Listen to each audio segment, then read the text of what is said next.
નમસ્કાર. કેતસીભાઈ મેઠિયા, વેરાવળ.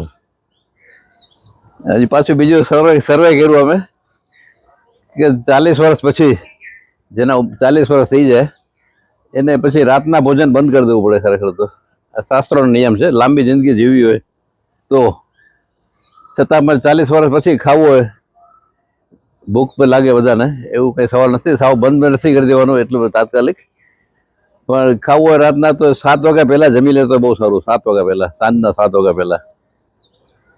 એ પછી મોડું ખાવું હોય, કદાચ મોડું ખાવું હોય, ટાઈમ ના પડે, મોડું ખાતો 8, 9, 10 વાગી જતા હોય તોય ભલે ખાઓ, પણ ત્યારે અડધું ખાવાનું, અડધું, 50%.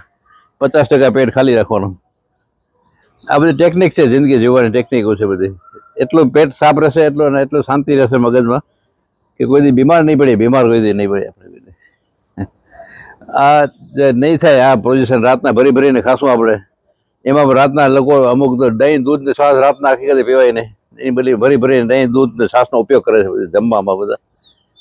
એનો મતલબ કે રોગને આમંત્રણ આપે છે, જાતે રોગને આમંત્રણ આપે છે કે આવો રોગ મારામાં આવી જાવ.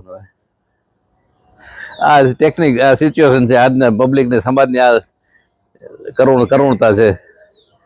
એટલે આપણે વાતો કરીએ તંદુરસ્તીની, આપણે પોતે જ બીમાર છીએ. ટેકનિક નથી આવડતી કે એની જગ્યાએ અમે હવે આ બધું ખાવા પીવા થોડું લિમિટ કરી નાખો. એની જગ્યાએ અમે બધું એક નવું હાઈ ક્લાસ ફાકી બનાવ્યું છે, સુવર્ણ કાયા ફર્સ્ટ ક્લાસ. એમાં બધું ઘણું બધું નાખ્યું છે, હાઈફાઈ આઈટમ નાખી છે બધી, ઘણી બધી.